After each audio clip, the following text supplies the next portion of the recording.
యోహాను రాసిన సువార్త 102వ పేజ్.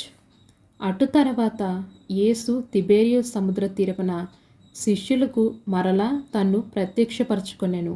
ఆయన తన్ను ప్రత్యక్షపరచుకొనిన విధమేమనగా, సీమోను పేతురును, దిదుమ అనబడిన తోమయు, గలిలయలోని కానా అనూరువడగు నతనయేలును, జెబెదయి కుమారులను ఆయన శిష్యులలో మరి ఇద్దరు కూడి ఉండేరి.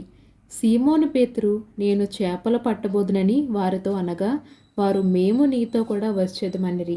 వారు వెళ్ళి దోణి ఎక్కిరి, కానీ ఆ రాత్రి ఏమీ పట్టలేదు. సూర్యోదయం అవుచుండగా యేసు దరిని నిలిచెను. అయితే ఆయన యేసు అని శిష్యులు గుర్తుపట్టలేదు. యేసు, పిల్లలారా, భోజనమునకు మీ యొద్ద ఏమైనా ఉన్నదా అని వారిని అడగగా, లేదని వారు ఆయనతో చెప్పిరి. అప్పుడైన దోణి కుడిపక్కన వల వేడి మీకు దొరకనని చెప్పెను. గనుక వారు అలాగూ వేయగా చేపలు విస్తారంగా పడినందున వల లాగలేకపోయిరి. కాబట్టి యేసు ప్రేమించిన శిష్యుడు, ఆయన ప్రభు సుమి అని పేతురుతో చెప్పెను.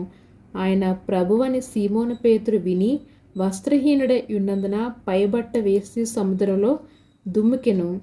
దరి ఇంచుమించు 2 మారుల దూరమైనందున తక్కిన శిష్యులు చేపల గల వల లాగచు ఆ చిన్న దోణిలో వచ్చిరి. ఆమేన్.